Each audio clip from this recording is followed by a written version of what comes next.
become future stars। अध्याय 11 क्रिया verb. क्रिया का सामान्य अर्थ है कार्य का होना या करना। क्रिया से ही वाक्य का अर्थ स्पष्ट व पूर्ण होता है।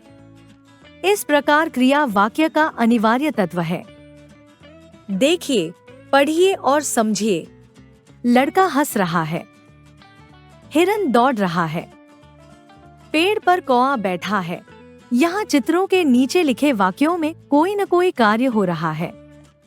पहले वाक्य में हंसने का कार्य हो रहा है, दूसरे वाक्य में दौड़ने का कार्य हो रहा है तथा तीसरे वाक्य में बैठने का कार्य हो रहा है। इन वाक्यों में हंस रहा है, दौड़ रहा है, बैठा है क्रियापद है। व्याकरण में कार्य के होने या करने को क्रिया कहते हैं। इस प्रकार किसी कार्य के करने अथवा होने का बोध कराने वाले शब्दों को क्रिया कहते हैं।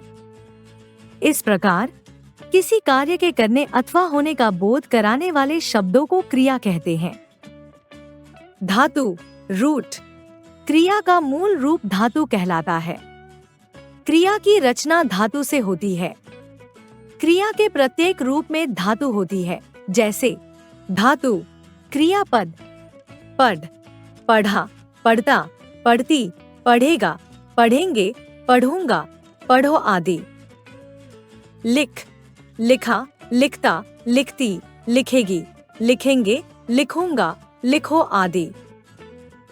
हंस, हंसा, हंसता, हंसती, हंसेगा, हंसेंगे, हंसूंगा, हंसो आदि। धातु में ना जोड़कर क्रिया का मूल रूप बनता है, जैसे धातु मूल रूप दौड़ दौड़ना, देख देखना, लिख लिखना, खेल खेलना। क्रिया के भेद काइंड्स ऑफ वर्ब। कर्म की दृष्टि से क्रिया के निम्नलिखित दो भेद होते हैं। एक सकर्मक क्रिया, दो अकर्मक क्रिया।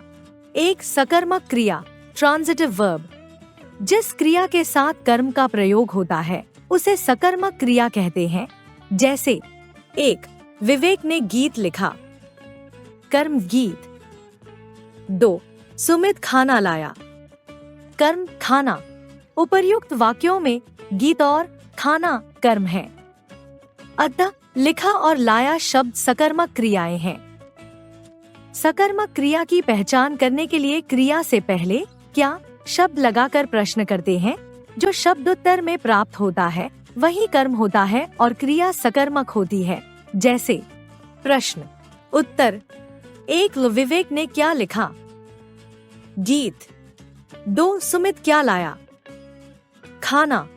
अतः स्पष्ट होता है लिखा और लाया सकर्मक क्रियाएं हैं। दो अकर्मक क्रिया इंट्रांजिटिव वर्ब।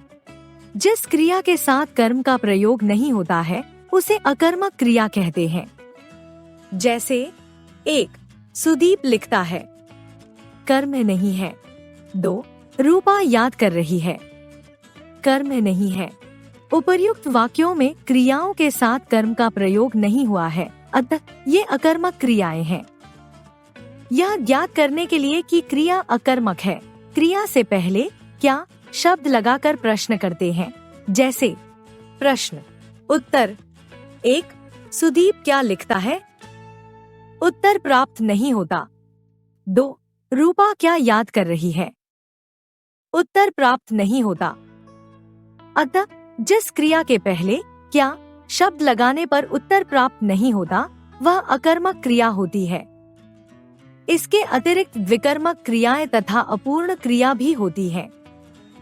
3 विकर्मक क्रियाएं डाइट्रांजिटिव वर्ब। जिन क्रियाओं में दो कर्म होते हैं उन्हें द्विकर्मक क्रियाएं कहते हैं, जैसे एक विजय ने अदिति को कलम दी। 2 माता ने बच्चे को खाना खिलाया।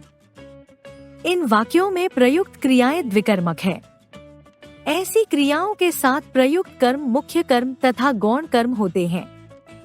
प्राणिवाचक कर्म गौण तथा अप्राणिवाचक कर्म मुख्य होते हैं। प्राणिवाचक कर्म के साथ को कारक चिन्ह प्रयुक्त होता है तथा गौण कर्म के साथ को कारक चिन्ह नहीं लगाया जाता है। 4 अपूर्ण क्रिया इनकम्प्लीट वर्ब। अकर्मक क्रियाओं में कर्ता तथा सकर्मक क्रियाओं में कर्ता और कर्म दोनों अपेक्षित होते हैं। परंतु कभी कभी क्रिया अपूर्ण रह जाती है, जैसे 1. मैंने देखा। 2. मैं तुम्हें अवश्य लिखूंगा।